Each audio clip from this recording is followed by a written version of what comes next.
Monsieur le Premier ministre, Monsieur le Président de la Chambre de commerce France-Britannique, Messieurs les experts de la Directe Île-de-France et de la Direction interrégionale des douanes Île-de-France, Messieurs les chefs d'entreprise, Philippe Mazac et Charles Znati, nous sommes très heureux et nous vous remercions de votre présence pour venir éclairer de nombreux chefs d'entreprise inscrits à ce webinaire.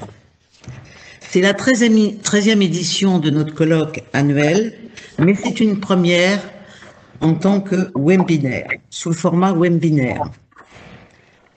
Ce thème a été choisi il y a plus d'un an sous l'égide du président du MEDEF Île-de-France, Daniel Weisman, qui malheureusement ne peut pas être là ce matin puisque nous avons changé les horaires.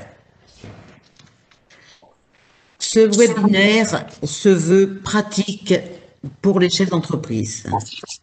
Dans une conjoncture difficile liée à la pandémie et tout aussi difficile liée au Brexit, les chefs d'entreprise ont besoin de visibilité et de conseils pratiques pour aborder l'année 2021. Monsieur Bernard Besson sera notre modérateur et vous pourrez poser vos questions par l'intermédiaire du chat à Madame Ariane Malzac. Bernard, je vous passe la parole. Merci Martine. Bonjour Monsieur le Premier ministre. Nous sommes particulièrement heureux de votre présence aujourd'hui parce que la commission intelligence économique du MEDEF Île-de-France vous considère un petit peu en tant qu'homme d'État, comme notre père spirituel, puisque c'est grâce à vous que la France s'est dotée enfin d'une politique publique d'intelligence économique. Donc vous vous trouvez ici un petit peu devant vos enfants. Et vos enfants sont inquiets. Ils sont inquiets à cause de la pandémie, ils sont inquiets à cause du départ des Britanniques. Donc nous attendons avec impatience vos conseils et des paroles éclairantes dans toute la mesure du possible. Pour ouvrir le feu, nous allons demander aux Anglais de tirer les premiers. Et puisque les Anglais sont représentés aujourd'hui par monsieur Thierry Drillon, qui représente la Chambre de commerce et d'industrie franco-britannique, je vais lui demander de nous dire ce qu'il pense du départ des Britanniques et tout de suite après, monsieur le Premier ministre, nous attendons de vous de voir comment la France et l'Europe doivent réagir et quel est le message que vous voudrez bien délivrer à nos chefs d'entreprise. Thierry, je vous laisse la parole. Merci, cher Bernard. Alors, je ne sais pas si je vais représenter les Britanniques, je ne me permettrai pas de le faire, en tout cas pas avec leur brio, hein, mais je vais en tout cas essayer d'être, on va dire, le porte-parole des entreprises franco-britanniques qui tous les jours, au-delà des relations historiques qui unissent nos deux pays, participent à faire en sorte que il y ait un niveau d'activité économique qui soit très fort. N'oublions pas qu'aujourd'hui, les relations franco-britanniques, d'un point de vue économique, c'est plus de 100 milliards de transactions dans tous les domaines entre ces deux pays. Donc, ce dont nous parlons aujourd'hui, c'est eh bien au-delà du 1er janvier, ce qui va se passer. Alors, vous m'avez posé hier la question, Bernard, en disant, mais n'essayons pas de regarder derrière, mais quand même, c'est intéressant d'expliquer pourquoi est-ce qu'on en est là. Bon, alors c'est vrai, depuis 2016, date du référendum, c'est un peu un feuilleton à la Netflix que nous vivons, hein, avec ses hauts, ses bas, avec tout cet aspect négociation et jeu de posture et jeu politique. Votre question est très bonne parce que je pense qu'il n'y a pas une seule réponse, il y en a plusieurs. Et la première, c'est que nos amis britanniques, qu'on le veuille ou non, fondamentalement, dans leur code génétique, ce sont les gens qui sont fondamentalement indépendants. Et n'oublions jamais que le Royaume-Uni, voilà, c'est un ensemble d'îles et que ce sont des îles. La deuxième chose, c'est que, en fait, tout ça tient aussi à l'histoire de ce peuple. Il ne vous aura pas échappé que le Premier ministre, qui a eu la longévité la plus importante depuis les années 1700, c'est Margaret Thatcher. Margaret Thatcher a marqué ce pays de son empreinte. Elle a été Premier ministre et Jean-Pierre Raffarin, notre Premier ministre, pourra faire état de cette longévité assez exceptionnelle, hein, puisqu'elle a été au pouvoir pendant 11 ans et 6 mois. Et dans cette période, elle a transformé fondamentalement son pays. Et vous vous souvenez de ces grèves, etc., etc. Et c'était un passage, on va dire, de l'industrie au tertiaire. Et il y a eu des émeutes très, très importantes. Et l'un des arguments qui a été véhiculé partout a été d'expliquer que tout ça était la faute de l'Europe et de l'Union européenne. Et donc, toute cette génération, non pas les gens qui vivent dans ce microcosme londonien, mais là, je parle de l'Angleterre profonde, celle qui est dans les Midlands, celle qui est dans le nord de l'Angleterre, Birmingham, Manchester, etc. Tous ces gens-là qui ont voté pour le départ du Royaume-Uni de l'Europe, eh bien, ce sont ces gens-là qui ont été quelque part bercés à cette culture anti-européenne. La troisième chose, c'est que les politiciens britanniques et la classe politique britannique a été, pendant des années, une des classes politiques les plus brillantes, et notamment au XIXe siècle. Aujourd'hui, je ne suis pas certain que la classe politique britannique ait le niveau de débat qui soit à la hauteur des enjeux, et je pense aux nouvelles générations sur les 10, 20 ou 30 ans à venir, parce que c'est bien aux nouvelles générations auxquelles nous devons penser. Et puis enfin, la dernière chose, c'est que le Royaume-Uni, et je ne vais pas travestir les propos du général de Gaulle, mais le Royaume-Uni n'est jamais totalement rentré dans l'Union européenne, hein, en gardant leur monnaie, etc., et en ayant toujours cette forme on va dire, de recul par rapport à l'Union européenne. Voilà. Donc ça, ce sont peut-être des raisons qui peuvent l'expliquer. Après, la question que vous m'avez posée, Bernard, c'est est-ce que les entreprises sont prêtes? Et j'ai envie de vous dire, heureusement que les entreprises sont prêtes. Une entreprise, c'est prévoir, c'est anticiper. Alors les entreprises, depuis 2007, elles ont eu le temps de se préparer. Alors à un moment donné, elles ont été patientes, elles ont été très très patientes. J'oserais dire que le calme est un muscle puissant. Elles ont été très calmes. Mais à un moment donné, il faut décider, il faut agir et il faut planifier. Donc qu'est-ce qu'ont fait les entreprises? Les 2000 adhérents de la Chambre de commerce franco-britannique, qu'elles soient de petite taille, de grande taille ou des entreprises intermédiaires, eh bien, elles ont analysé leur chaîne de valeur. Et elles ont gardé leur zone d'exposition au Royaume-Uni dans cette chaîne de valeur en prenant les bonnes décisions. Mais vous savez, et Monsieur le Premier ministre nous en parlera beaucoup mieux que moi, tout le monde parle d'un accord.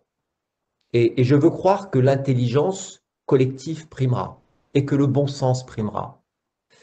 Mais cet accord est une chose, mais c'est en quelque sorte, ce n'est que le début et ce n'est presque rien. Pourquoi?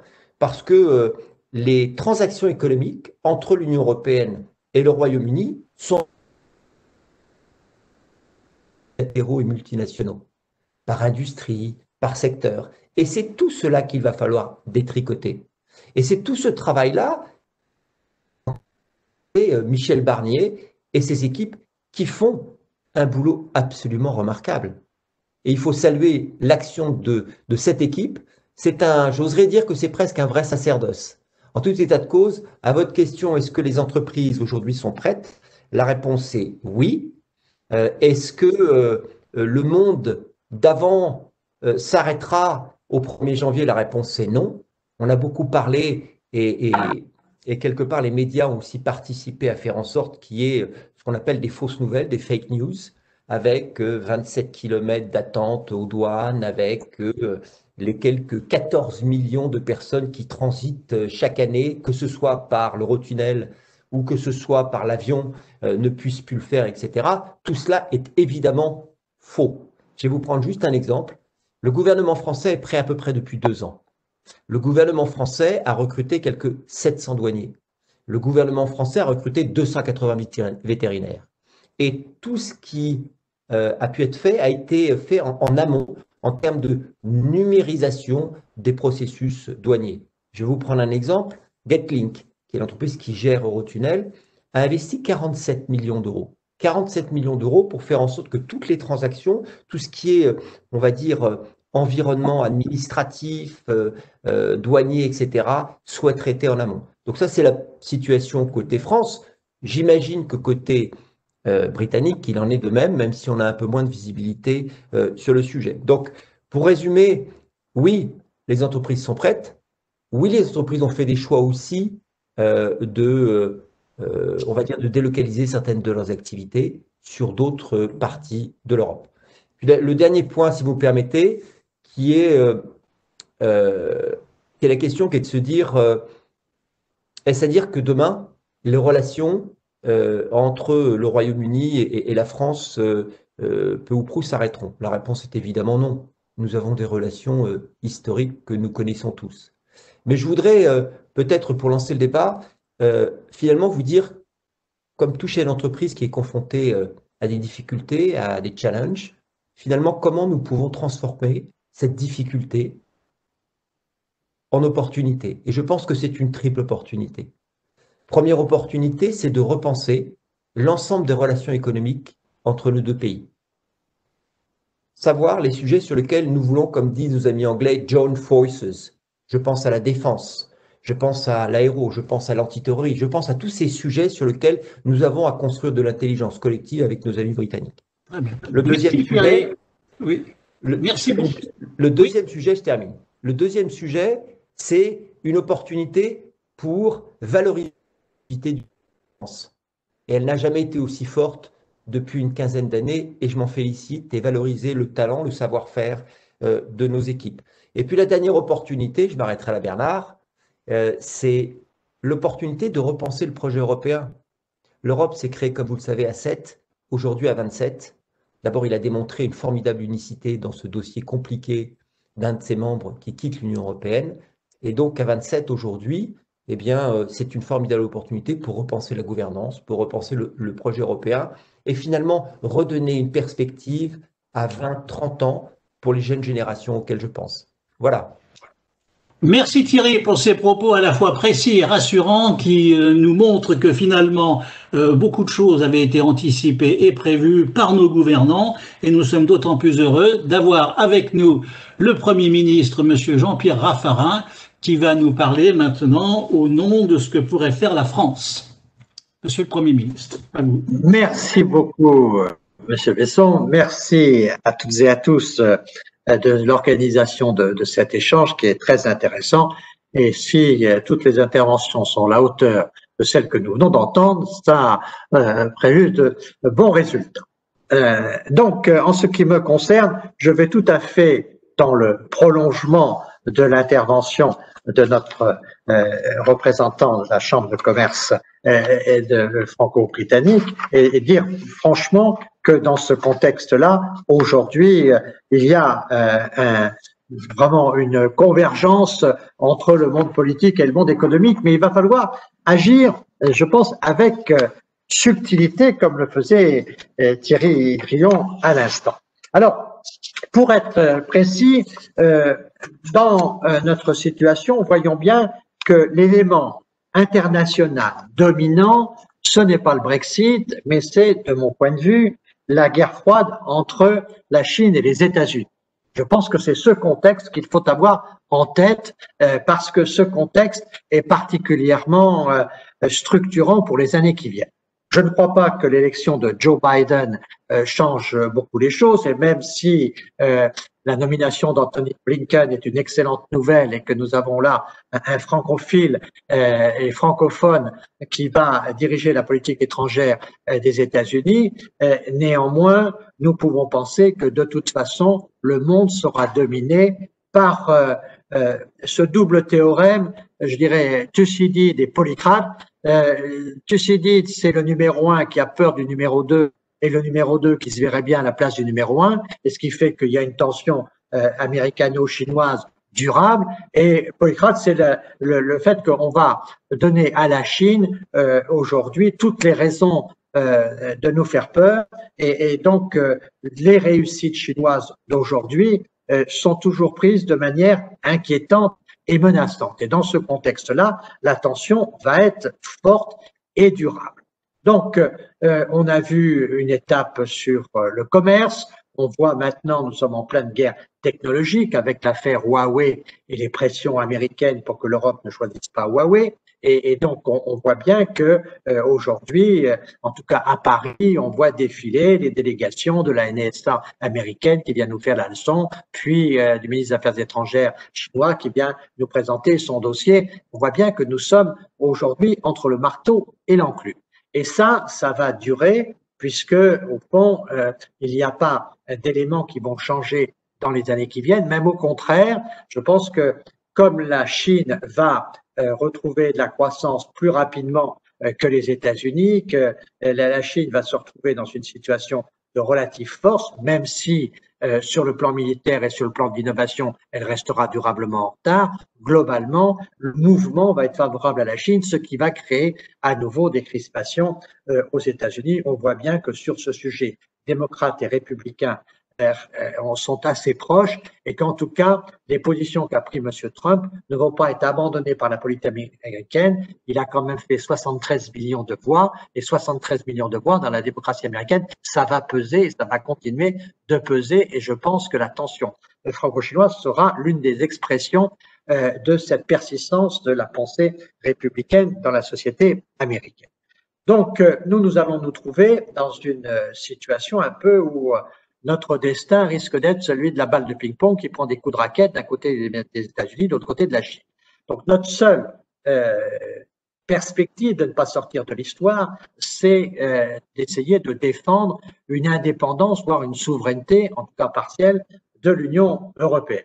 Ça, c'est, je crois, très important d'avoir bien conscience que cette dialectique nouvelle Chine-États-Unis va dominer le monde et que si l'Europe ne comprend pas qu'elle sortira de l'histoire si elle n'a pas un rapport de force, parce que et les uns et les autres ne raisonnent qu'en termes de rapport de force. Et donc, nous devons penser au rapport de force de l'Europe, et donc, je crois que ce sont les nouvelles orientations de la Commission européenne, mais tout ça prend du temps, et pendant que nous mettons le temps à exprimer ce rapport de force, surtout que le processus de déconstruction avec le Brexit est devenu menaçant, on voit bien que c'est le rapport franco-allemand qui aujourd'hui est le rapport de force qui peut être le plus efficace. Nous avons montré cela quand le président de la République, Emmanuel Macron, a reçu en mars 2019 le président Xi Jinping à l'occasion d'une rencontre bilatérale France-Chine à l'Élysée. Il a reçu le président chinois entouré de Madame Merkel et de Monsieur Juncker pour bien montrer que le rapport de force de la France et la Chine passait par un rapport de force franco-allemand européen. Et donc ça, c'est un point, je crois, très important. Donc dans ce contexte-là, il va bien sûr que le Brexit est pour nous, disons-le très clairement, un facteur de fragilisation parce qu'il a installé l'idée d'un processus de déconstruction européenne. Mais au miracle, et ceci est très important, alors qu'on s'attendait à des montées de sentiments assez séparatistes, finalement, le Brexit a quand même renforcé l'union continentale. Et que globalement, même s'il y a toujours des difficultés, globalement, cette situation a quand même fortifié le projet européen. Et la situation à laquelle est arrivé le président français avec la chancelière allemande sur, par exemple, le casting de la Commission, de la Banque centrale et des principaux postes européens, nous fait espérer que nous avons là une dynamique qui est une dynamique européenne puissante. Donc, dans ce contexte, comment essayer de gérer la relation avec nos amis britanniques? Parce que d'un côté, nous avons au fond un bénéfice dans le conflit. Ce bénéfice, c'est la relation continentale qui devient plus unie, mais nous avons également une perspective à laquelle nous devons tenir, c'est qu'il n'est pas question, il serait très dangereux d'avoir une sorte de rupture des relations historiques entre la Grande-Bretagne et la France notamment, mais entre la Grande-Bretagne et l'Europe.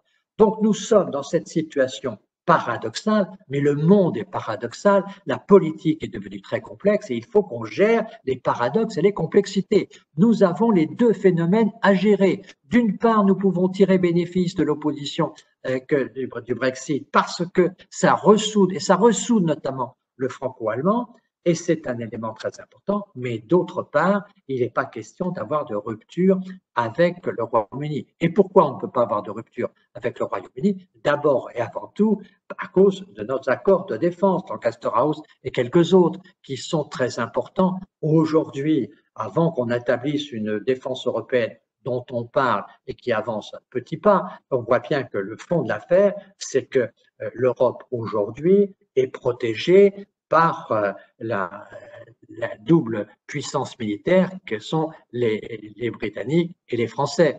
Et quand un sous-marin de M. Poutine s'égare dans nos eaux pour aller observer les câbles transatlantiques, ce sont des bateaux anglais et français qui raccompagnent dehors de nos eaux territoriales. Et donc, cette puissance que nous représentons quand nous sommes ensemble avec les Britanniques, c'est une vraie puissance de dissuasion. Donc, nous ne pouvons pas, dans ce monde dangereux, nous couper des Britanniques dont nous avons besoin pour la protection de l'Europe et comme les Britanniques d'ailleurs ont besoin de nous. Nos deux systèmes militaires sont indispensables l'un à l'autre. Et donc, dans ce contexte-là, il faut pouvoir tirer profit des difficultés et gérer ce Brexit en gérant les opportunités.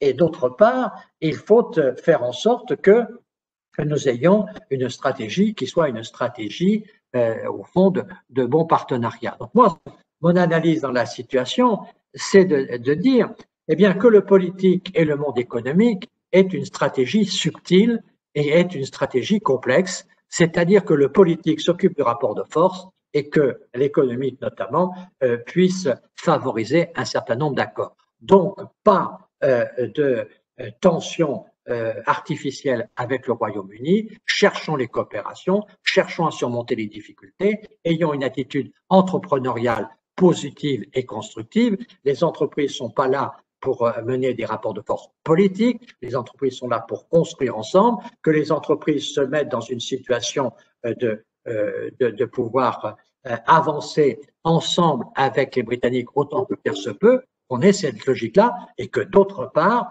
la question politique soit menée pour que nous puissions les uns et les autres bien montrer que dans cette situation nouvelle, le continent européen va retrouver un certain nombre de forces. Je trouve, et je partage l'avis de M. Drian tout à l'heure sur l'excellent travail de Michel Barnier. Je crois qu'il faut bien mesurer l'attitude qu'a eu Michel Barnier en toutes circonstances, c'est qu'à la fois il est ferme sur nos positions et en même temps il n'est jamais agressif et il ne fait jamais de procès de la position de l'autre. Et donc on peut comprendre que la position des Britanniques, c'est leur affaire, c'est pas à nous de juger, nous défendons nos intérêts, nous avons besoin d'un rapport de force, mais il est hors de question pour nous et pour les questions de défense, mais aussi pour les questions économiques, de jouer un ton d'agressivité et un ton, voire éventuellement de brutalité. Je suis assez frappé de voir que l'évolution de la politique étrangère aujourd'hui, M. Trump a fait beaucoup de mal de ce point de vue-là, mais M. Erdogan aussi, on voit que les chefs d'État maintenant n'hésitent pas à avoir des comportements brutaux, est en fait des accélérateurs de violence. Ce qui me paraît très important aujourd'hui, c'est de chasser la violence de la relation franco-britannique. Nous avons beaucoup de contentieux de l'histoire, mais nous avons aussi beaucoup de proximité. Vous savez, quand on regarde bien la Ve République, j'ai eu l'occasion d'observer ça de très près, on voit bien que au départ, les Français et les chefs d'État français, dans leur première année de mandat, cherchent toujours à être plus proches des Anglais. Et puis, ils finissent toujours leur mandat en étant plus proches des Allemands. C'est parce qu'il y a cette aspiration à être avec les Anglais, mais que finalement, on fait plus de choses stratégiques avec les Allemands qu'avec les Anglais. Mais en tout cas, ce qui serait pour nous vraiment dommageable, c'est de créer un système de tension, un système d'agressivité. Et il faut faire très attention parce que maintenant, avec les réseaux sociaux, les opinions publiques sont aussi prêtes à aller à de la brutalité et donc à aller avec un certain nombre de tensions, de règlements de compte et de logique assez primaire. Donc, je pense que le monde entrepreneurial, qui doit être par définition un monde de coopération, doit avoir ce discours de la coopération britannique. Naturellement, en défendant nos intérêts, l'indépendant en soutenant les gouvernements qui décident telle ou telle orientation, mais que globalement, les entreprises ne sont pas là pour participer à une nouvelle tension avec le Royaume-Uni. Les Anglais que nous avons dans notre histoire quelquefois traité un peu de perfide, eh bien, disons que nous avons peut-être des leçons à prendre pour jouer ce double rôle, un monde économique partenarial et un monde politique qui construit un rapport de force. C'est, je crois, ce qui est aujourd'hui la bonne attitude pour construire l'Union européenne, parce que si on n'a pas notre souveraineté européenne, si on n'a pas une position forte sur l'Europe, nous serons, par la dualité Chine-États-Unis, nous serons éclatés et nous sortirons d'histoire. Prenez la 5G. La 5G, on dit, est-ce qu'il faut être pour ou contre Huawei? Moi, personnellement, je dis que c'est pas le sujet. Le sujet, c'est que Français et Allemands fassent le même choix. Alors, naturellement, ça doit être Ericsson a priori parce que c'est la solution européenne. Mais au fond, si c'est Huawei, on sera Français et Allemands assez forts pour défendre nos intérêts vis-à-vis de Huawei. Mais si les Allemands choisissent une technologie et que les Français en choisissent une autre, à ce moment-là, on sera en situation difficile. Et dans ce type de rapport de force, il n'est pas impossible aujourd'hui d'avoir une concertation avec les Anglais et que on peut avoir, peut-être si on ne prend pas Huawei, on peut avoir une logique avec les Britanniques. C'est à discuter. En tout cas, il ne faut pas être dans une relation franco-britannique de nervosité. Les Anglais nous poussent quelquefois à la nervosité. Nous devons être des sages. Et les sages, ce sont ceux qui ont bien compris que le rapport de force mondial nous passe par une entente avec l'Allemagne, mais qu'il ne peut pas passer par une rupture avec le Royaume-Uni. Et dans ce contexte-là, les entreprises sont essentielles à la politique étrangère de la France parce qu'elles doivent montrer que la coopération doit toujours l'emporter. Voilà, en résumé, ce que je crois être une ligne directrice pour notre action vis-à-vis de ce phénomène, le Brexit, qui bouleverse naturellement la situation et qui fragilise nos amis britanniques parce que sans Trump, ils n'auront pas les libertés qu'ils pensaient avoir en étant la succursale des États-Unis en Europe. Ils le seront toujours, ils auront toujours une grande proximité, une plus grande proximité que nous, mais ce n'est pas, je crois, à nous aujourd'hui de fragiliser tous les acquis et notamment les acquis de défense pour notre pays qui sont indispensables. Voilà, chers amis, quelques réflexions comme ça que je voulais vous transmettre de l'analyse que je fais de la situation internationale. Merci, Monsieur le Premier ministre, pour cette leçon de stratégie, parce qu'en vous écoutant, on découvre finalement que la France a entre les mains des possibilités à la fois diplomatiques et économiques claires et subtiles, parce que finalement, vous replacez le pays au centre de beaucoup de choses et c'est un message tout à fait rassurant.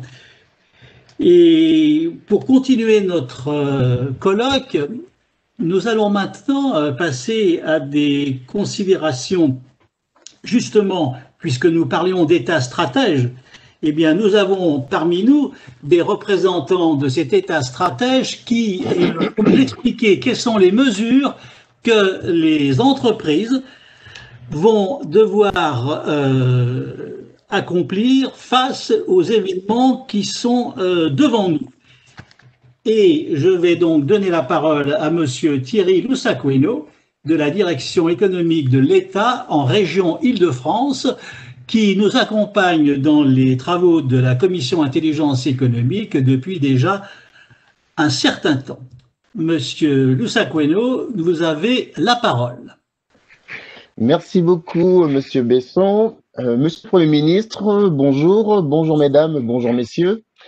Donc, en complément et à la suite donc, des interventions que nous avons déjà eues, je vais donc faire un état des lieux plus entrepreneurial sur la situation actuelle du Brexit et donc d'abord un rapide état de la situation des lieux.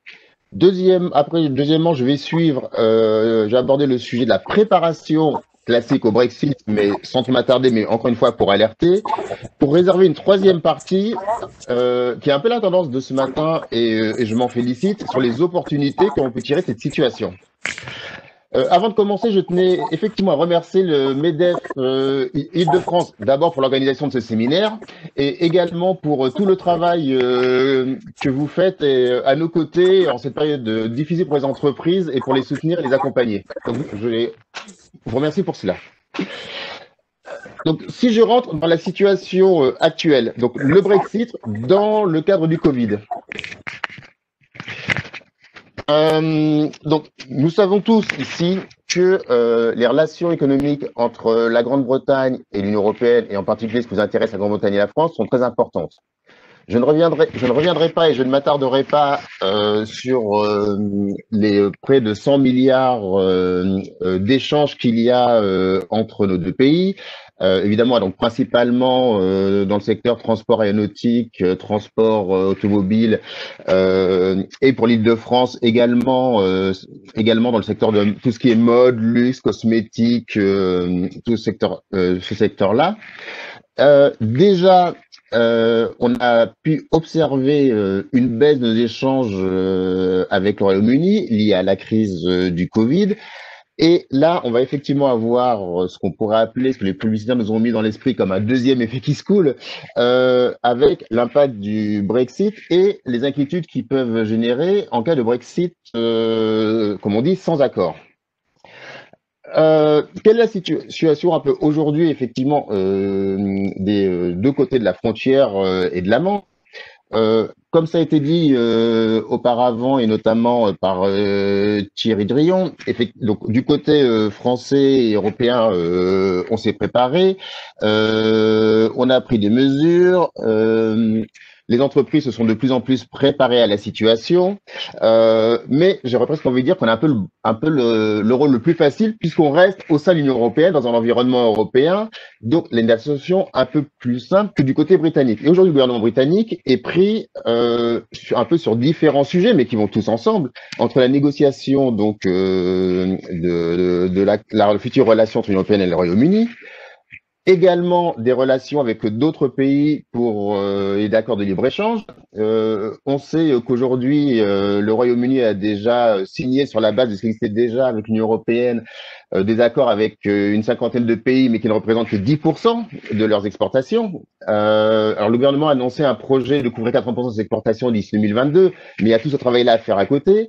Des sujets de politique intérieure, à la fois de passage de loi et de débat parlementaire, je pense notamment aux sujets agricoles et pêche, et donc qui sont en train d'aboutir, mais également d'organisation interne de l'administration et des structures et de contrôle internes au Royaume-Uni. Et donc tout cela doit se faire en même temps. Tout cela n'est pas stabilisé, ce qui fait que on observe une certaine, pour utiliser le mot utilisé, fébrilité et inquiétude, ce qui est normal, de la part des milieux d'affaires des deux côtés de la Manche, mais surtout et encore plus du côté britannique. Et dans ce cadre-là, il est important effectivement que nos entreprises se préparent. La diapositive suivante, s'il vous plaît. Et donc, pour se préparer, il y a un certain nombre de choses à faire pour préparer au marché britannique. Et alors, je vais passer très vite, je vais même pas parler des aspects échange de biens et procédures physiques douanières, puisque Jean Menkachi, mon collègue de la douane, va en parler dans quelques minutes, mais également sur les autres sujets d'importance et auxquels on ne pense pas souvent. Je prends toujours cet exemple où, dans la première session, il y a un an, quand on faisait des actes d'information, beaucoup d'entreprises me disaient « Je n'exporte pas de biens avec la Grande-Bretagne, je suis pas concerné ».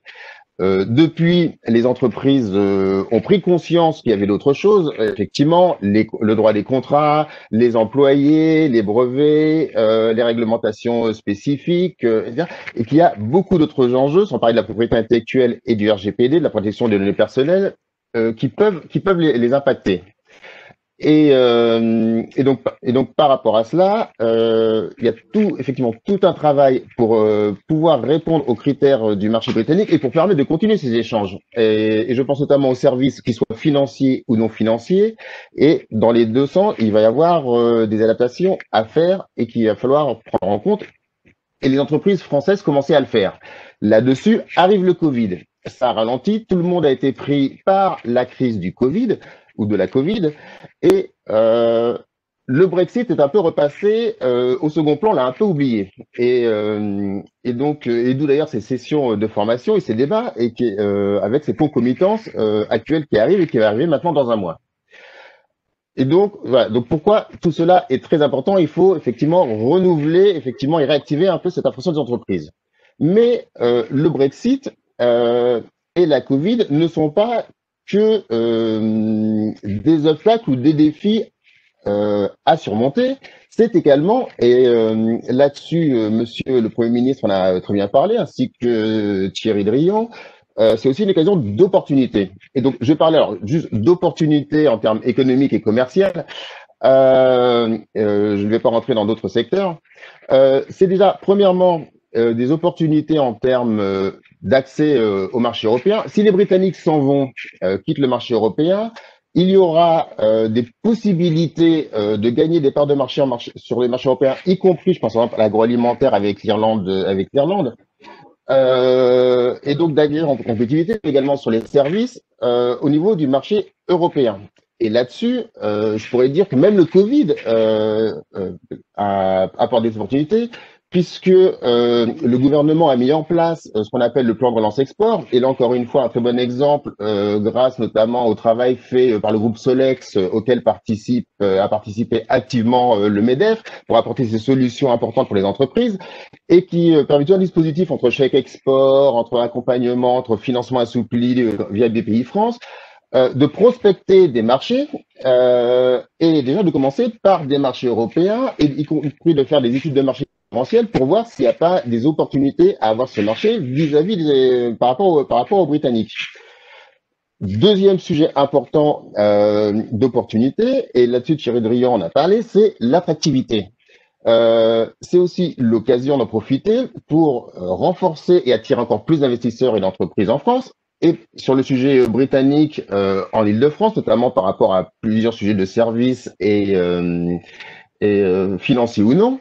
Et là-dessus, encore une fois, on s'engage tous et on travaille tous ensemble. Et donc l'État, notamment l'État et la région, travaillent à la fois à côté et derrière Choose Paris Region pour la promotion et organiser l'accueil donc des investisseurs. Un très bon exemple de ce travail ensemble. On sait souvent que les Français ont du mal à travailler ensemble, et notamment les administrations, le privé et le public.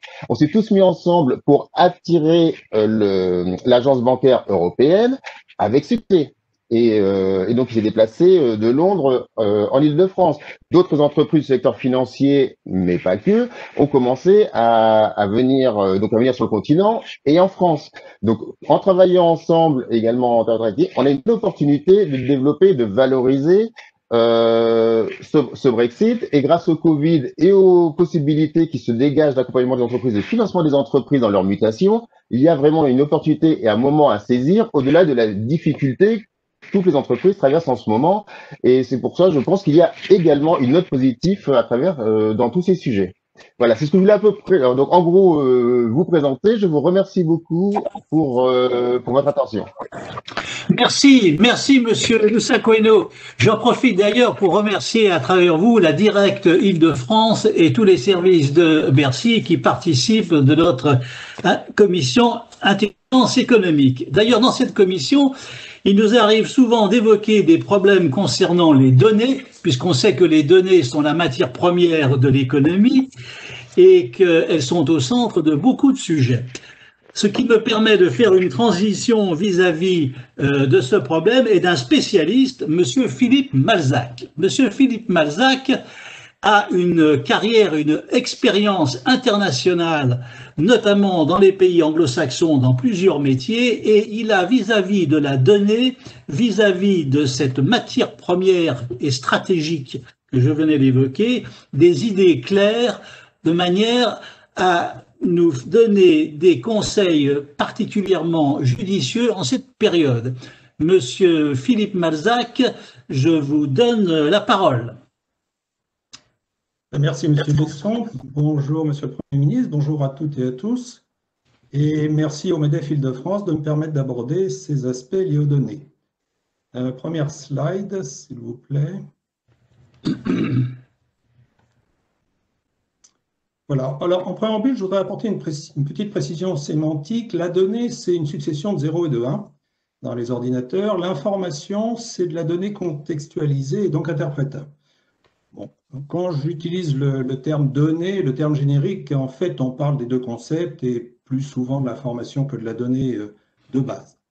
Alors, je voudrais rappeler le contexte et le positionnement respectif de la France et du Royaume-Uni vis-à-vis de cet indicateur qu'on appelle le DESI, qui est l'indicateur qui se rapproche le plus de la mesure de l'intensité de l'usage de la donnée. Alors, on voit que le UK devance nettement la France, qui cette année est passée en dessous de la moyenne européenne. Bon, à l'école, on dirait peut mieux faire. Et en fait, ce sont sur les aspects d'utilisation des services Internet et du capital humain que la France est en dessous de la moyenne. D'ailleurs, à titre personnel, je vois bien la différence entre l'efficacité des services en UK et en France quand je commande des produits en ligne. Les créneaux de livraison à Londres sont d'1 heure, avec quelquefois une précision redoutable, du style on va vous livrer entre 12h59 et 13h59. À Paris, le plus souvent, c'est entre 8h et 18h, et vous vous débrouillez. Je ne vois aucune raison qui empêche la France de progresser, si ce n'est la nécessité d'acquérir un esprit de service plus systématique, tout en s'appuyant plus largement sur l'exploitation des données et des technologies numériques. Slide suivante, s'il vous plaît. Alors, sur cette slide, j'ai rappelé l'impact du Brexit tel qu'il s'exprime au travers des données, et donc en particulier au travers des régulations européennes, mais aussi des régulations britanniques. Donc, j'ai rappelé les principales. Il y a 2 règlements, et puis j'ai rappelé les régulateurs sur la partie droite de la slide, donc l'ICO pour le UK, le superviseur européen et la CNIL pour la France. Alors, il y a 2 règlements qui sont encore à l'état de draft ou en discussion. Il s'agit du règlement sur l'e-privacy, qui régulera l'utilisation des cookies, du suivi de l'information, tracking, etc. Et puis, le Digital Services Act, qui régulera l'e-commerce ou, disons, plus particulièrement les GAFAM. Alors, au 1er janvier 2021, on peut envisager 3 scénarios. Premier scénario, un accord est négocié. Cet accord inclut une décision d'adéquation basée sur la promesse du Royaume-Uni de transposer le RGPD, que vous connaissez tous puisque vous l'avez mis en œuvre le 25 mai 2018, donc de transposer le RGPD dans le droit britannique et d'assurer une protection des données équivalente à celle de l'Union européenne. Pas forcément exactement la même, mais au moins équivalente. Alors, dans ce scénario, pas de grand changement par rapport à la situation actuelle. Le transfert de données sera régi par l'article 45 du RGPD. Deuxième scénario, un accord est négocié, mais il n'inclut pas la décision d'adéquation, ou tout de moins pas tout de suite. Et puis, troisième scénario, il n'y a aucun accord qui est négocié. Bon, je pense, d'après ce qu'on entend, qu'on s'achemine plutôt vers le scénario 2. Néanmoins, dans les cas 2 et 3, où il n'y a pas de décision d'adéquation formelle au 1er janvier, les entreprises et institutions européennes doivent prendre les mesures assurant des mécanismes de transfert et de protection des données, suivant les articles 46 et 47 du RGPD. Alors, à ce titre, il faut mentionner M. Maximilian Schrems, qui est un jeune juriste autrichien qui a déposé une plainte en 2013 auprès du régulateur irlandais concernant le non-respect par Facebook des règlements européens en ce qui concerne le transfert d'informations entre l'Irlande, qui est le siège européen de Facebook, et les USA. Alors, je ne vais pas rentrer dans tous les détails de cette affaire qui a duré longtemps, mais je reviens sur l'arrêt qu'on appelle Schrems 2 de la Cour européenne de justice qui date de juillet 2020, donc c'est assez récent, qui a pris 2 décisions importantes. D'une part, ils ont annulé le Privacy Shield américain, du fait des relations un petit peu étroites entre la NSA et le reste, disons, des entreprises américaines.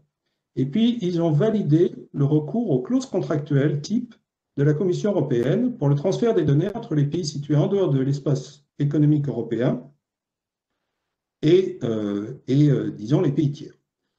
Alors, c'est ce qu'on appelle ces CCT en français, les clauses contractuelles type, qui s'appellent SCC en anglais, sont en cours de refonte.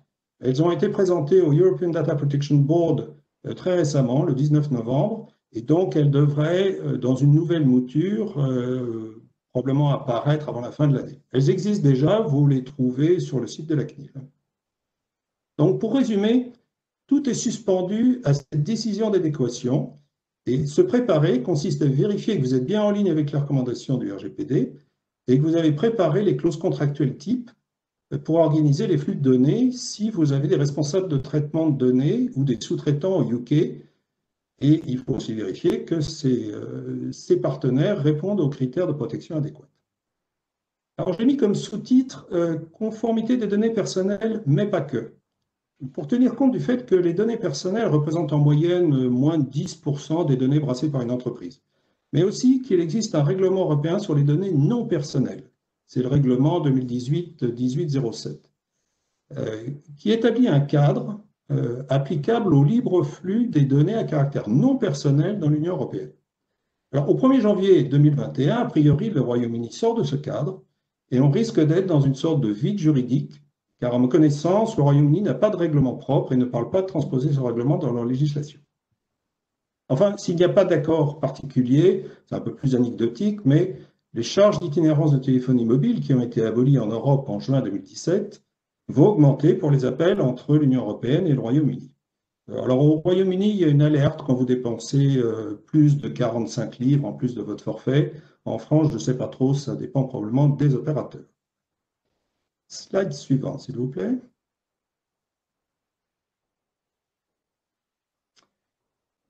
Alors, quel est l'impact des deux phénomènes sur la donnée? Par phénomène, je parle bien sûr de Brexit et de la Covid-19. Alors, en ce qui concerne le Brexit, pour l'instant, il faut dire qu'il y a eu peu d'effets sur l'univers de la tech et des données. C'est du wait and see depuis 3 ans et demi. Mais il faut se préparer et mes copartenaires l'ont fort bien dit précédemment. En revanche, la Covid-19 a eu des impacts très significatifs, dont certains sont, à mon avis, durables. Premier impact, une accélération de la numérisation. La Covid-19 a généré une accélération sans précédent des fonctionnements des systèmes Internet basés sur la donnée, que ce soit les vidéoconférences, le travail collaboratif, les webinaires comme aujourd'hui, les achats online, etc. Tout ça a permis de continuer à travailler, mais aussi favoriser les intrusions dans les SI. Et donc, il faut être particulièrement vigilant sur la cybersécurité. Mais il y a eu aussi une accélération dans le monde industriel, avec par exemple l'utilisation de jumeaux numériques, d'outils de simulation qui permettent de faire fonctionner les sites industriels à distance avec un minimum de personnes sur place. Et ça va probablement rester. Alors, les entreprises qui possédaient déjà une expérience dans ce domaine sont montées en puissance, d'autres ont perdu du temps à mettre en place tous ces dispositifs qui ne sont pas uniquement à portée technique, mais qui ont des implications contractuelles, RH et juridiques. Deuxième impact, l'exploitation des données et le suivi des indicateurs pour mieux combattre le virus. Alors, il y a une exploitation intensive des données de comptage de cas détectés, d'entrée à l'hôpital, de personnes en réanimation et malheureusement de décès. Et si vous suivez ce que publie le Coronavirus Resource Center de Johns Hopkins University aux États-Unis, vous avez un très bel exemple de valorisation des données issues du monde entier, pays par pays, avec des statistiques. Alors, on peut seulement regretter que la fiabilité de ces données ne soit pas toujours au rendez-vous. Et vous avez des chiffres différents suivant les sources, et ça met bien l'accent sur la nécessité de qualifier et de valider les données à tous les niveaux. Troisième impact, l'utilisation des modèles prédictifs basés sur l'intelligence artificielle ou ce qu'on appelle le machine learning. Alors, de façon évidente, les modèles de data analytics, qui sont en général basés sur des apprentissages à partir d'événements historiques, se sont plantés. En tout cas, n'ont pas su prédire le signe noir et le rush sur le papier toilette en début de confinement. Mais entraînés maintenant sur quelques épisodes de confinement, déconfinement, ils peuvent de nouveau s'avérer très utiles pour prédire comment un secteur ou un processus va se comporter dans le futur. Quatrième impact, les apps, enfin les applications liées à la Covid. Alors en France, ça s'appelle Tous Anti-Covid, qui a remplacé Stop Covid, qui n'avait pas trop bien marché. Anti-Covid a été chargé par environ 14% de la population française. En UK, ça s'appelle NHS Covid-19. Et ça a été téléchargé par 22% de la population d'Angleterre ou des Pays de Galles parce que ça ne couvre pas les autres régions. Alors voilà deux bonnes initiatives qui se heurtent malheureusement à la méfiance ou à l'indifférence des populations. Et donc il n'est pas étonnant que ces outils, en admettant qu'ils marchent tous bien, ce qui n'est pas forcément toujours le cas, mais il n'est pas étonnant que ces outils aient une influence minime dans la lutte contre le virus. Dernier impact que je vois, c'est et effectivement, je vais revenir sur ça comme les partenaires précédents, l'émergence d'opportunités pour de nouveaux business basés sur la data. Alors, l'exemple qui me paraît le plus impactant pour les mois à venir, c'est la conception des nouveaux vaccins comme celui de Moderna. Alors, certes, c'est une entreprise qui n'est ni française ni britannique mais américaine, mais dont le patron est français. Et cette entreprise, dans la phase préclinique, a dépensé 100 millions de dollars pour mettre au point une infrastructure donnée basée sur le cloud d'Amazon, sur l'intégration de données, l'IoT, l'analyse de données, de la robotisation et de la modélisation prédictive par intelligence artificielle. En France, avec un impact plus modeste, des entreprises ou des startups progressent dans la prévision des durées de transport en temps réel de chaînes logistiques ou dans l'optimisation du demi-kilomètre, de préférence décarboné. Alors, au Royaume-Uni, des startups ont développé pour les municipalités, enfin ce qu'on appelle ici les councils, des systèmes basés sur l'IoT pour mesurer la distanciation sociale et les zones de rassemblement à l'aide des enregistrements de caméras de rue, qui sont incidemment plus nombreuses en UK qu'en France. Voilà quelques exemples qui illustrent de nouvelles opportunités, mais il y en a beaucoup d'autres. Très bien. Slide suivante. Voilà. J'ai juste une dernière slide. Alors, pour se protéger d'une part et faire émerger ces opportunités d'autre part, que faut-il faire? Alors, si vous ne l'avez pas déjà fait, il faut mettre en place une stratégie autour de la donnée. Ça démarre avec une bonne gouvernance que vous avez en haut avec les sigles des gens qu'il faut nommer, donc le Chief Digital Officer ou Data Officer, le Data Protection Officer, etc. Donc, une bonne gouvernance, un management de la donnée qui inclut en général une cartographie des catalogues, une attention portée au règlement de protection des données, on en a parlé, à l'analyse de risque et à la cybersécurité. Et pour savoir où vous en êtes, il existe des outils d'évaluation de la maturité numérique ou de vérification qu'il est utile d'acquérir. C'est la VP2 de l'AFNOR ou l'ISO 27001 pour les entreprises un peu plus importantes et la 27701 pour les grosses entreprises. Alors, il faut bien sûr que tout ça repose sur une infrastructure robuste, mais agile, qu'elle soit partiellement ou complètement dans un ou plusieurs clouds. Et cet ensemble devrait vous permettre de mieux protéger et valoriser vos données, donc c'est un peu les cases en bleu clair, que ce soit avec de la business intelligence, de la robotisation, peut-être de l'intelligence artificielle, plus d'utilisation de données open source ou d'appel au cloud afin de rendre votre fonctionnement plus agile et d'améliorer votre time to market. Et puis, pour réfléchir à des nouvelles pistes de développement business, vous pouvez faire appel à ce qu'on appelle le design thinking, qu'on appelait dans le temps le remue-ménage ou le brainstorming, comme vous voulez. Je ne m'étendrai pas sur l'e-discovery que j'ai mentionné un peu à gauche. J'ai expérimenté le processus, c'est assez pénible, mais je suis prêt à répondre à des questions là-dessus. Alors, je voudrais insister sur 3 aspects concernant la stratégie donnée. D'une part, ce n'est pas quelque chose que vous faites une fois et que vous oubliez. C'est vraiment une activité à conduire en continu sur la durée. D'autre part, la stratégie donnée doit concerner tout le monde dans l'entreprise, à des degrés divers, bien sûr, mais ça commence par le patron ou la patronne, et ça inclut l'ensemble du personnel qui doit être aligné sur les enjeux. Enfin, la mise en place d'une stratégie donnée qui implique des cartographies de flux de données, une revue de l'architecture applicative, peut avoir des effets non négligeables sur la conduite des processus et sur l'organisation de votre entreprise qui peut avoir plus ou moins de silos. Voilà, slide suivante. Je vous remercie de votre attention et je suis à la disposition pour répondre à vos questions maintenant ou plus tard. Très bien, merci Philippe Malzac pour cette synthèse sur ce que finalement, sur un sujet qui nous occupe beaucoup à la Commission Intelligence économique du MEDEF Île-de-France, puisque vous avez relié le Covid-19 qui va accélérer encore plus la digitalisation de nos entreprises, c'est-à-dire les obliger à se pencher sur leur mémoire, sur leurs données, sur leur savoir, leur savoir-faire, qui finalement dorment à l'intérieur de chaque entreprise. Et puis, vous nous montrez également qu'il n'y a pas que des données personnelles, il y a des données techniques de toutes sortes qui sont une véritable richesse, certainement sous-exploitée. Et toutes ces technologies qui traitent de ces données vont nous obliger à un surcroît d'intelligence que vous avez particulièrement visualisé dans vos slides. C'est pour ça que votre témoignage est précieux, parce que vous faites le pont entre les conséquences du Covid-19 et les conséquences du Brexit. Et finalement, on se retrouve sur des sujets que nous traitons régulièrement à cette commission. On va revenir un petit peu au Brexit. Ceux qui voudront, parmi nos auditeurs, poser des questions pourront le faire après la dernière intervention de M. Menkachi et pourront également envoyer à Ariane des questions à travers le chat de ce colloque.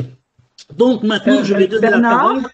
Oui. Bernard, excuse-moi de te couper, mais je connais l'agenda un petit peu contraint de Monsieur Raffarin J'avais Oui. une question pour lui, si tu m'autorises à la Bien sûr, poser. bien sûr. Voilà. Bien sûr. Donc, Monsieur Raffarin, j'ai une question pour vous. Boris Johnson disait encore il y a quelques mois être le meilleur allié de la Chine en Occident, avec la promotion de la 5G et l'initiative Belt and Road, qui favorisait les intérêts chinois au sein d'une Europe plutôt fragmentée. Mais cette situation s'est quand même complètement retournée récemment. Donc, comment voyez-vous les relations commerciales tripartites entre UK, Europe et Chine évoluer dans les temps à venir? Vous nous avez parlé des deux piliers États-Unis et Chine, mais cette relation tripartite, est-ce que vous avez quelque chose à rajouter par rapport à votre propos? Je vous remercie. Merci, madame. Je pense que les Chinois ne comprennent pas le Brexit. Dans la pensée chinoise, l'idée d'unité est centrale. On ne fait pas, contrairement à nous, l'unité chez nous est un moyen. Nous faisons l'unité dans l'entreprise pour avoir de la cohésion sociale. Nous faisons l'unité d'une équipe de foot pour pouvoir gagner. C'est l'unité pour. En Chine, l'unité est une valeur absolue. Le schéma politique le plus détestable pour un Chinois, c'est le schéma de Gorbatchev, qui a éclaté l'unité de l'Union soviétique. Et donc, les Chinois peuvent contester leurs autorités, leur territoire et beaucoup de choses, mais au total, l'unité du pays est une valeur majeure. Que le Royaume-Uni ait rompu l'unité de l'Europe est quelque chose qui est incompréhensible. Et donc, au départ, ça a été perçu comme une forme d'opération plus ou moins liée à la domination Trump. Souvenez-vous, quand Trump dit à Londres, le Royaume-Uni doit se libérer des chaînes de l'Europe. De Gaulle aurait hurlé à l'indépendance nationale de l'Europe. Au fond, cette logique-là a été perçue par la Chine comme une opération de destruction de l'Union européenne par les États-Unis. Puis les choses se sont adoucies, mais globalement, c'est sûr qu'auparavant, souvenons-nous de cette visite quasiment impériale de Xi Jinping avec la reine d'Angleterre. Ça avait été un voyage extraordinaire qui avait beaucoup marqué les Chinois par un reportage télévisé en direct toute la journée. C'était quelque chose de très important. Et là, je crois que Boris Johnson a cassé un peu cette mécanique. Donc aujourd'hui, je pense que les Chinois sont prêts à jouer la carte franco-allemande comme partenaire privilégié de l'espace européen. Et que de toute façon, le Brexit, le Royaume-Uni sera toujours suspect d'une relation de dépendance totale du Royaume-Uni vis-à-vis des États-Unis. Donc, je pense qu'ils ont raté le coche. C'est vrai qu'à un moment, ils avaient une possibilité assez forte d'être le pays avec lequel finalement la Chine pouvait avoir des relations privilégiées. Mais aujourd'hui, on en reste au couple franco-allemand, l'Allemagne dominant un peu par sa puissance industrielle, la France par son rôle politique et son statut de membre du Conseil de sécurité à l'ONU. Et donc, avec le France-Allemagne, les Chinois ont aujourd'hui aussi bien le dialogue économique que le dialogue politique qui est ouvert. Donc, je pense que le Royaume-Uni, là, s'est dégradé vis-à-vis des Chinois par ces différentes initiatives. Merci, Monsieur le Premier ministre, pour cette précision tout à fait intéressante. Nous poursuivons notre colloque et puisque nous sommes en plein dans le Brexit, nous allons parler des douanes. Et pour parler des douanes qui sont un partenaire quotidien de nos entreprises, qui de plus compétent que Monsieur Jean Menkachi qui représente cette Direction nationale des douanes. Je vous laisse la parole. Bonjour Monsieur le Premier ministre, bonjour à tous. Monsieur le Premier ministre, vous parliez de rapport de force et je crois que l'actualité récente nous a montré que les droits de douane étaient un élément important de la diplomatie économique. On l'a vu avec le président des États-Unis qui a rétabli les droits de douane ou d'autres institutions qui ont pensé. Et voilà, donc la douane revient un petit peu à l'occasion de cette guerre commerciale États-Unis-Chine ou à l'occasion du Brexit au cœur de la stratégie de l'entreprise. Et du coup, nous considérons des fois que ce sont des opportunités pour nous de réexpliquer notre action économique et notre soutien aux entreprises. Alors, je veux bien que vous passiez la première slide. Alors, on en parlait en introduction, comment bien se préparer pour le Brexit. Tout d'abord, et M. Drillon en a parlé, il faut analyser son exposition au Brexit, avoir une vision précise des flux logistiques, déterminer les flux déclaratifs et les impacts sur les coûts. Effectivement, le message que je voudrais faire passer, c'est que quelle que soit l'issue des négociations, il y aura rétablissement à la fois des contrôles sur certaines marchandises et des formalités déclaratives propres à les relations entre l'Union européenne et un pays tiers. Et donc, il faut commencer dès à présent. Alors, un certain nombre d'entreprises l'ont déjà fait, mais certaines d'entreprises ne l'ont pas encore fait, notamment à cause des débats et des négociations qui traînent en longueur. Il faut le faire assez rapidement. Et puis, il faut déterminer avec tous les partenaires de la chaîne logistique qui fait quoi, le client, le transporteur, le déclarant, l'entreprise. Et puis, il faut avoir aussi comment dirais-je, l'envie de regarder au niveau de l'entreprise si au niveau RH, on a la compétence pour faire de la déclaration en douane, ce qui n'est pas forcément le cas de toutes les entreprises. Et si, le cas échéant, il faut faire appel à un professionnel du dédouanement qui sont en capacité de faire la déclaration pour vous. Alors, pour pouvoir faire cela, il faut évidemment que le chef d'entreprise et ses équipes intègrent la douane dans la stratégie de l'entreprise et que, par exemple, typiquement, en termes d'incoterms, on se demande si vendre en ex-works est aujourd'hui la meilleure stratégie pour pouvoir sécuriser son dédouanement à l'export ou si, comme le font les Allemands, il vaut mieux pas privilégier un dédouanement en DDP avec la volonté d'amener le colis directement dans l'entreprise du client et d'avoir la prestation qualité la plus aboutie possible. En tout cas, il ne faut pas hésiter à s'appuyer sur les prestataires externes que sont en région les pôles d'action économique de la douane et puis tous les professionnels du dédouanement, donc on appelle ça chez nous les RDE, les représentants en douane enregistrés qui sont donc ces entreprises, les grands, je ne vais pas en citer pour pas me fâcher avec d'autres, mais vous les connaissez et ce sont des entreprises qui sont là pour vous aider. En France, il y a à peu près 85% du dédouanement qui passe à travers ces grands professionnels qui sont là pour vous aider à franchir ce Brexit. Alors, on peut passer à la slide suivante, s'il vous plaît. Donc, le grand changement, il est là. Vous, actuellement, une entreprise qui échange avec le Royaume-Uni, il lui suffit tous les mois de reprendre l'ensemble de ces échanges sur une déclaration d'échange de biens, qui est un document assez simplifié et qui permet de rassembler sur un mois tous les échanges.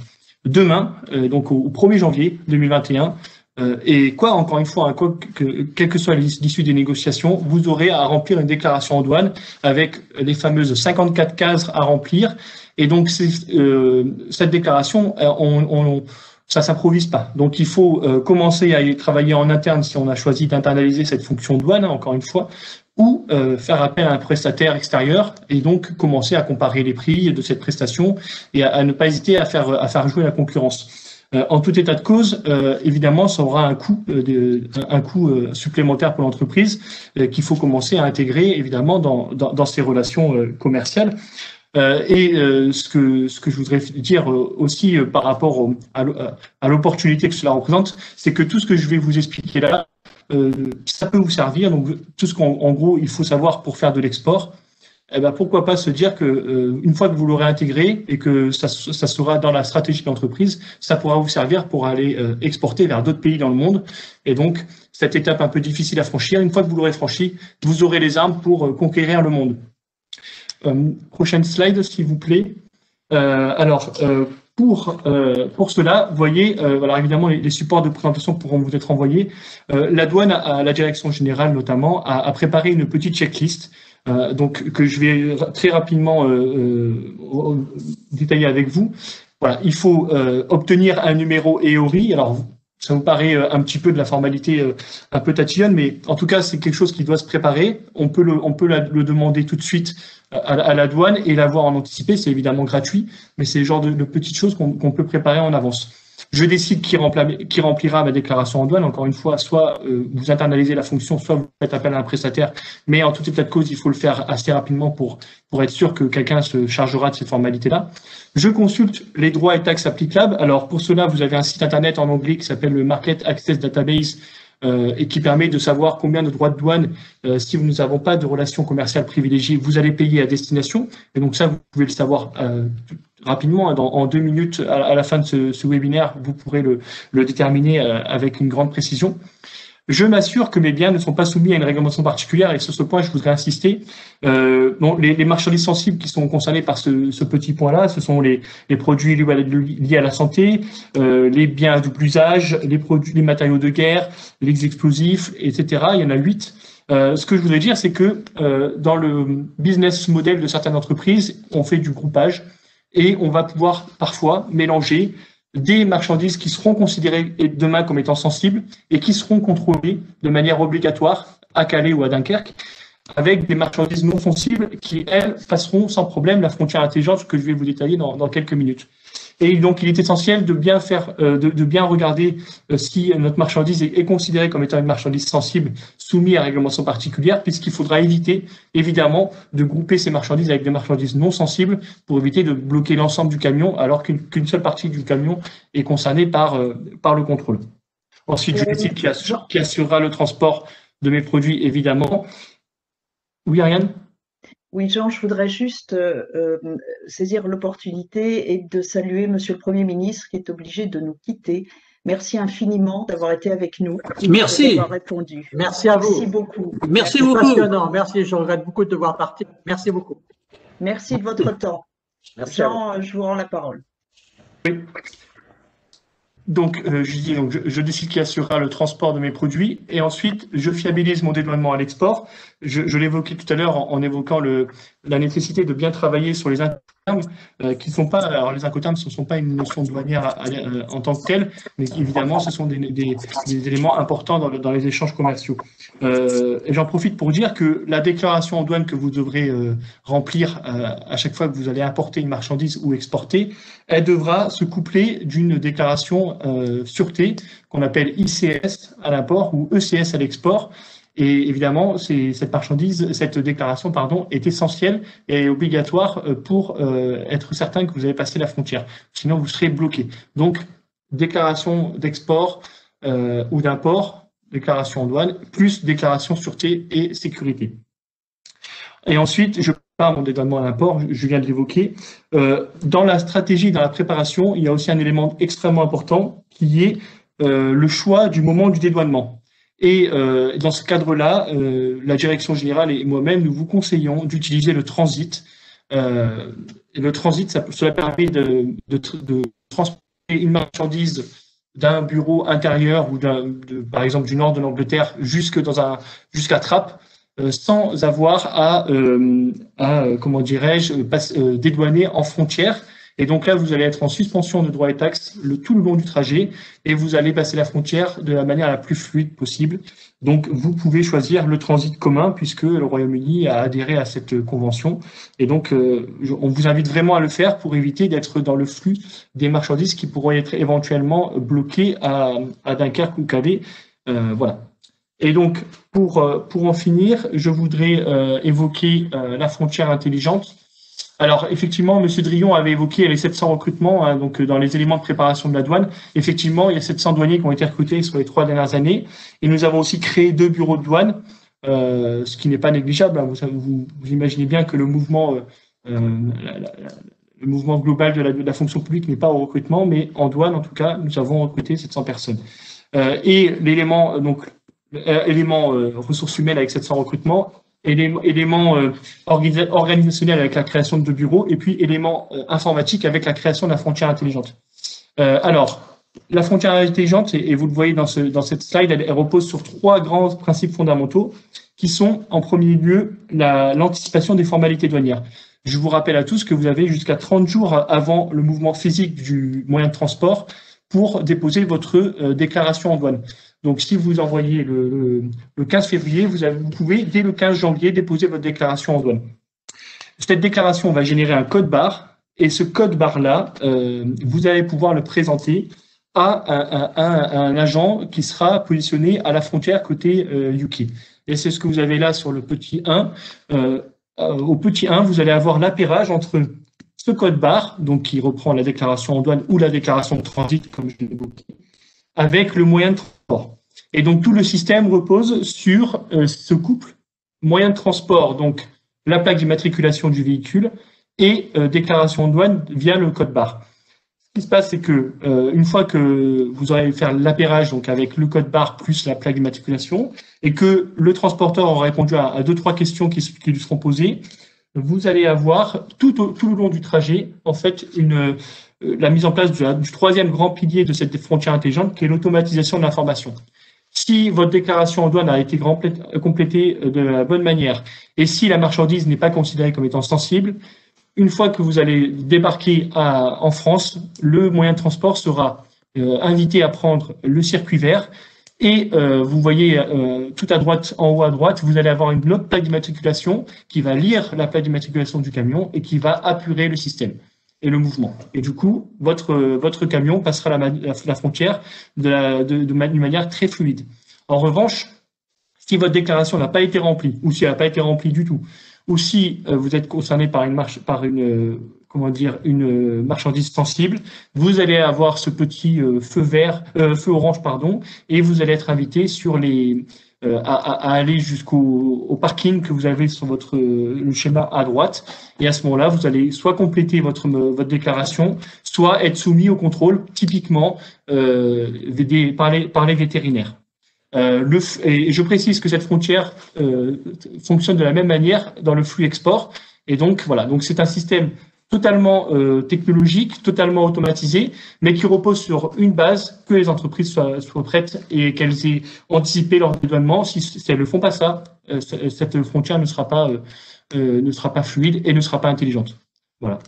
Et pour la dernière slide, juste quelques informations. Vous avez, pour tout le détail, vous avez un guide douanier sur le Brexit qui est très complet, qui fait plus de 60 pages et qui reprend, mais en bien plus détaillé.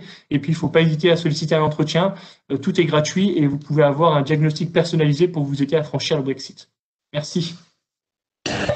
Très bien, merci Jean Menkachi. On voit que la frontière intelligente rentre en plein dans notre sujet d'intelligence économique, puisqu'on y retrouve les données, le traitement des données, et que l'on voit évoluer le métier de douanier avec satisfaction.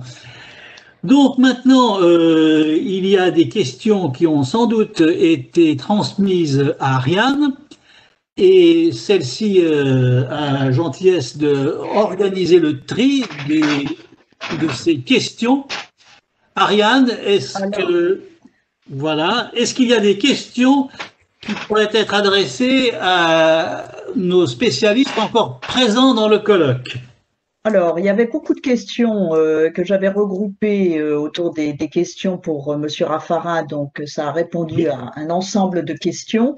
Mais il y avait une autre question peut-être un peu plus technique. La sortie de la Grande-Bretagne affaiblit l'Europe, certes, mais donne un mauvais signal aux autres pays. Alors, est-ce que peut-être Monsieur Drillon pourrait avoir une vision sur ce sujet, c'est-à-dire quel exemple ou quel risque de contagion est-ce que de son point de vue ou de son côté, il a entendu quelque chose à ce niveau-là? Oui, Monsieur Drillon. Oui, absolument. Pardon. Le mauvais signal donné par la Grande-Bretagne.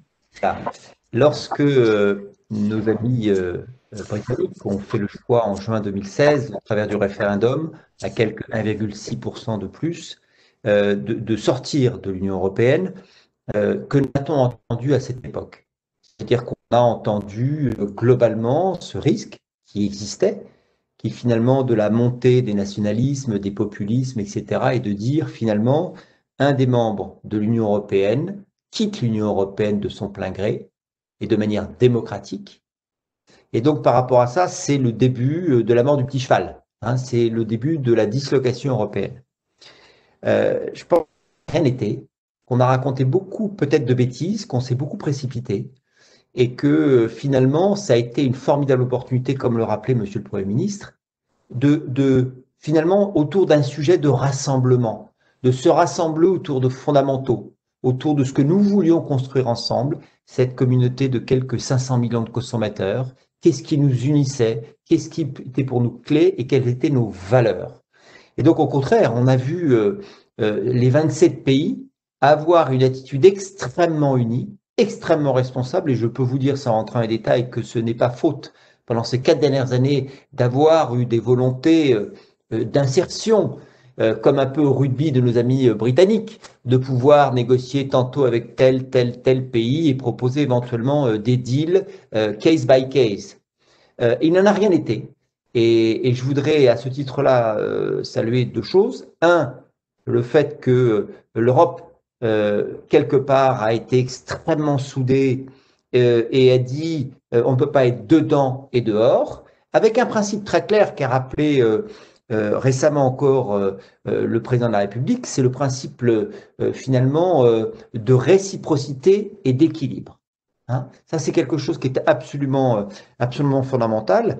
Et puis la deuxième chose, c'est que tout cela a été rendu possible parce que, et on l'a dit tout à l'heure, mais Michel Barnier a su, avec beaucoup de fermeté, mais beaucoup d'humilité, de ne jamais injurier l'avenir et de ne jamais être dans des postures qui soient des postures par trop émotionnelles ou de réaction. Et Dieu sait s'il en faut, très honnêtement. Je terminerai juste par cette anecdote. Vous savez, quand, pour ceux d'entre vous qui font du rugby, moi je n'en fais pas, mais lorsque les Français se font battre par nos amis anglais, en règle générale, juste après le match, les joueurs ensemble se serrent la main et la grande coutume anglaise est d'aller vers le joueur français qui a perdu en disant « good game ». Bon, bah, c'est exactement ce type d'état d'esprit du monde britannique. Non, je crois que très honnêtement, c'est assez exemplaire. Et je pense que de cela, on doit en tirer beaucoup d'enseignements pour le prochain projet européen à 20 ou 30 ans. Merci Thierry, merci beaucoup pour cette juste remise des pendules à l'heure, effectivement. Ariane, est-ce qu'il y a J'ai encore une question avant de laisser la parole à Charles Natti. C'est une question pour Philippe Malzac. Oui. Une question concernant les données. Quels sont les risques qui sont liés aux données si la réglementation britannique n'est pas équivalente à la réglementation européenne? Bien, vous savez qu'il y a dans le règlement de RGPD des pénalités financières qui sont élevées, donc qui sont de 2 ou 4% du chiffre d'affaires annuel de l'exercice précédent, ou de 10 à 20 millions d'euros. Donc, c'est des pénalités qui peuvent être très lourdes. C'est les pénalités maximum dont je parle, mais enfin, mais on a vu quand même récemment, j'ai l'exemple d'une boîte américaine, mais qui a une représentation anglaise qui s'appelle Ticketmaster, qui vend des billets pour les spectacles, qui s'est vu pénalisé au niveau de 12 millions de livres, je crois. Hein. Donc, des pénalités très fortes. Il y a une pénalité en France pour une agence immobilière de 400 000 euros, ce qui pour une agence immobilière est très lourd. Donc, ça, c'était un aspect. L'autre aspect, ben, c'est de se faire piquer ses données. Donc c'est l'aspect confidentialité des données. C'est pas uniquement les données personnelles, bien entendu. C'est fortement désagréable de se voir piquer ces données de carte bleue, etc. Mais ça peut toucher, comme je l'ai un peu évoqué, aux données industrielles. Et donc, il y a un aspect de protection aussi pour les considèrent comme étant leurs données importantes qui leur permettent d'avoir, disons, un avantage compétitif. Très bien, merci Monsieur Malzac. Eh bien, s'il n'y a pas d'autres questions, nous sommes dans les temps qui nous étaient impartis pour ce colloque et c'est Monsieur Charles Natti, notre président, qui va conclure le débat. Merci. J'ai suivi le colloque C'était la première fois que je suivais le colloque de votre commission et j'étais vraiment très passionné par tout ce qui s'est dit. Je voudrais ajouter deux, trois idées. La première, c'est que le Royaume-Uni, ne l'oublions pas, c'est une union. Et au sein de cette union, il y a différentes tendances. Il y a les Écossais, il y a les Irlandais avec qui, à la fois sur le plan culturel et à la fois sur le plan économique, on entretient des relations qui sont des relations suivies. Donc effectivement, n'insultons pas l'avenir et imaginons que demain, des choses peuvent encore se produire. J'ai remarqué que Dominic Cummings, qui était un des Brexiteurs les plus engagés, a quitté le 10 Downing Street récemment, et il laisse un héritage. Il laisse un héritage son engagement et le travail tout à fait considérable qu'il a fait justement dans le domaine qui est le vôtre, celui de l'intelligence économique et celui de la data. Et il est vraisemblable que dans les années qui viennent, cet héritage va prospérer et que le gouvernement du Royaume-Uni, le Premier ministre, va disposer d'instruments qui vont profondément modifier la manière dont ce pays est gouverné, au niveau de sa fonction publique, etc. Et ça, c'est quelque chose qui, à mon avis, il va falloir continuer à regarder. Il y a des enseignements à tirer là-dedans. L'autre chose qui m'est apparue aussi, parce que dans les différentes interventions, on a parlé de ce qu'allait devenir l'Europe. Alors, l'Europe, il y a deux choses qui me paraissent essentielles en 2021. La première, c'est que déjà, le soutien qui a été décidé par l'Union européenne et la Banque centrale européenne à un certain nombre des pays de l'Union, il va falloir en définir les modalités, et ces modalités, elles vont se discuter entre finalement les pays qui bénéficient de ce soutien et les pays qui souscrivent aux emprunts qui permettent de financer ce soutien. Et on peut espérer que la manière dont nos gouvernants collectivement vont se comporter va aller dans le sens de l'union et de l'exemplarité. La deuxième chose, c'est que celle qui était l'épicentre de l'Union européenne au cours des 10 dernières années, Angela Merkel, va quitter le pouvoir allemand, et la question de la gouvernance, une fois qu'on a réglé les problèmes de financement, la question de la gouvernance politique va se poser de manière totalement nouvelle.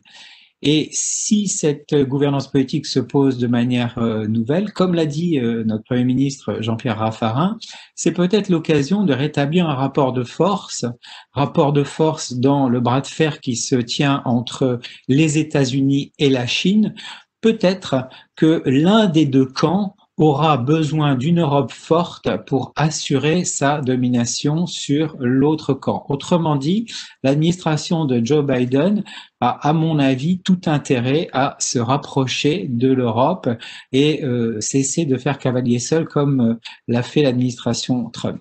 En tout cas, voilà, beaucoup de choses qui nous attendent pour 2021 avec peut-être, nous espérons, 500 millions de doses de vaccins qui vont être produites, acheminées, distribuées, injectées aux citoyens européens. Voilà. Merci beaucoup pour ce passionnant colloque. Merci aux équipes techniques, merci au MEDEF Île-de-France et aux équipes techniques du MEDEF national qui sont dans la coulisse et qui ont tout assuré pour que ça se passe très très bien. Merci à tous. Merci beaucoup. Eh bien, dans ces conditions, nous clôturons ce colloque de la Commission Intelligence économique du MEDEF Île-de-France. Et donc, eh bien, nous vous disons à bientôt et nous, ceux qui le souhaitent pourront bien entendu télécharger les slides de nos amis. À bientôt. Au revoir. Merci à tous. Au revoir. À bientôt.